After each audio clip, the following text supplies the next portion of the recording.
रामचरितमानस मुद्दे पर सपा के राष्ट्रीय अखिलेश यादव का साथ मिलने पर समाजवादी पार्टी के राष्ट्रीय महासचिव स्वामी प्रसाद मौर्य और मुखर हो गए हैं। जौनपुर पहुंचे स्वामी प्रसाद मौर्य ने कहा कि कुछ धर्म के ठेकेदार जो महिलाओं, दलितों और पिछड़ों का अपमान करते चले आ रहे हैं, वह वही मेरा विरोध कर रहे हैं। उनके विरोध में मैंने आवाज उठाई है और न्याय दिलाने तक यह आवाज जारी रहेगी। ऐसे धर्म के ठेकेदार जो अब तक धर्म की आड़ में देश की महिलाओं, आदिवासियों, दलितों और पिछड़ों को अपमानित करते रहे, प्रताड़ित करते रहे, नीच और अधम कहते रहे, उनको सम्मान दिलाने के लिए मैंने आवाज उठाई है। ये आवाज तब तक चलती रहेगी जब तक धर्म के ठेकेदार इस देश की महिलाओं, आदिवासियों, दलितों, पिछड़ों पर धर्म के नाम पर नीच, अधम, अपमानित और प्रताड़ित करना बंद नहीं करेंगे, तब तक ये आवाज उठती रहेगी और साथ ही साथ मेरा मकसद है। वहीं भाजपा सरकार पर तंज कसते हुए उन्होंने कहा कि सरकार ईस्ट इंडिया कंपनी की तरह काम कर रही है, जो अपने को चाहे तो लाभ पहुंचाने के लिए सरकारी मशीन और संस्थानों को उनके हाथों में सौंप दे रही है।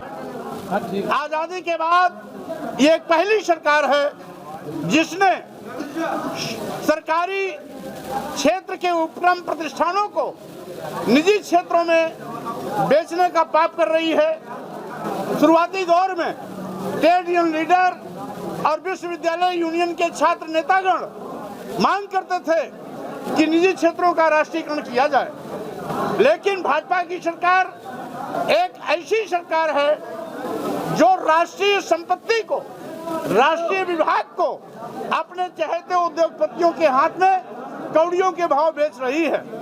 देश के सारे बंदरगाह, एयरपोर्ट, एयर इंडिया, सारे रेलवे स्टेशन, कई दर्जन ट्रेनें, यहाँ तक कि LIC जैसी संस्था और साथ ही साथ बैंकों को भी इन पूंजीपतियों के हवाले कर दिया है।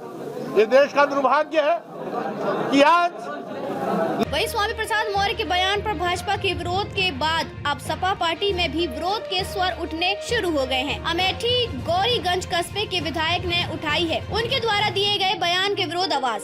गौरीगंज में आयोजित भागवत में पहुंचे सपा विधायक ने कहा कि रामचरितमानस पर बोलने वाले ना तो समाजवादी हो सकते हैं और ना ही सनातनी।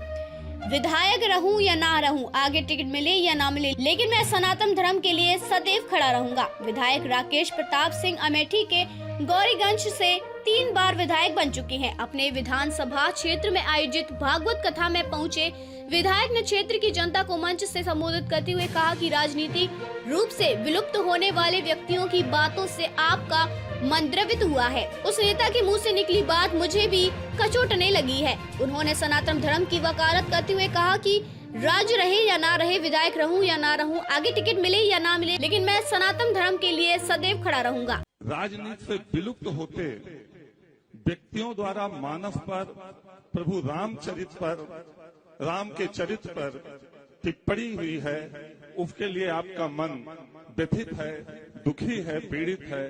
तो मैं इतना जरूर कहना चाहूंगा कि ये गौरीगंज की धार्मिक धरती है और 6 किलोमीटर के अंदर 3 भागवत कथाएं हो रही हैं और इसी तरह से हर जगह पंडाल और इसी तरह से हर जगह श्रोता उपलब्ध है, उपस्थित है और कथाओं को सुन रहा है। तो इससे प्रमाणित होता है कि गौरीगंज में धर्म भी है, धार्मिक भावनाएं भी है और धर्म का सम्मान करने वाले लोग भी हैं। जब उस नेता के मुंह से निकली बात मेरे हृदय को कचोटने लगी, मुझे पीड़ा देने लगी, तो सबसे पहले उत्तर प्रदेश में खड़े होकर मैंने मीडिया के माध्यम से ये कहने का साहस उठाया कि राजनीति रहे ना रहे, विधायक रहूं ना रहूं, आगे टिकट रहे ना रहे, लेकिन धर्म को बचाने के लिए और धर्म के साथ खड़े करने के लिए आपका भाई, आपका बेटा, आपका सेवक खड़ा रहेगा। और मैंने सबसे बाद में पत्रकारों से बात करते हुए विधायक ने कहा कि मैंने पहले भी कहा कि जो इस तरीके की बात कर रहे हैं वे ना तो सनातनी हो सकते हैं, सच्चा समाजवादी वही हो सकता है जो राम मनोहर लोहिया के विचारों को माने। काम था, इसको लेके आपका क्या कहना? मैंने तो अपना व्यू मीडिया के माध्यम से भी और धर्म मंचों के माध्यम से पहले ही जारी कर दिया है और मैं पुनः ये कहता हूँ कि जो रामचरितमानस पे या प्रभु राम के चरित्र पे कोई टिप्पणी कर रहा है, ना तो वो सनातनी हो सकता है, ना सच्चा समाजवादी हो सकता है। सच्चा समाजवादी वही हो सकता है जो डॉक्टर राम मनोहर लोहिया ने जो बात कही है उस बात को माने। डॉक्टर राम मनोहर लोहिया ने इस उत्तर प्रदेश में सबसे पहले राम मेले का आयोजन हुआ, इसका उन्होंने प्रस्ताव रखा।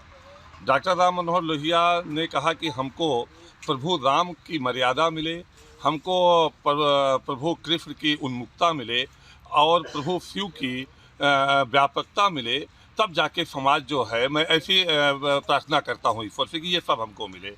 तो ये लोग ईश्वर को मानने वाले लोग हैं और हम अगर बिना कुछ जाने, बिना कुछ समझे किसी चौपाई पे या रामचरितमानस पे टिप्पणी कर रहे हैं तो ये अमर्यादित स्थिति पैदा कर रहे हैं।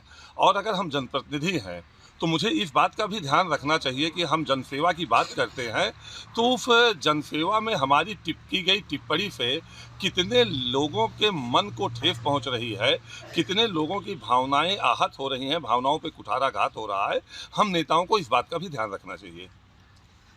जहां सपा के राष्ट्रीय अध्यक्ष अखिलेश यादव के बयान से स्वामी प्रसाद मौर्य को बल मिला है, तो वहीं अब सपा पार्टी में ही उनके विधायक ने अपनी पार्टी के राष्ट्रीय महासचिव के खिलाफ बयान देकर पार्टी में मुश्किल बढ़ा दी है। जीत हार किसकी होगी है तो आने वाला वक्त बताएगा, परंतु रामचरितमानस और उनकी चौपाइयों पर बयान देकर स्वामी प्रसाद मौर्य इन दिनों सुर्खियों में आ गए हैं।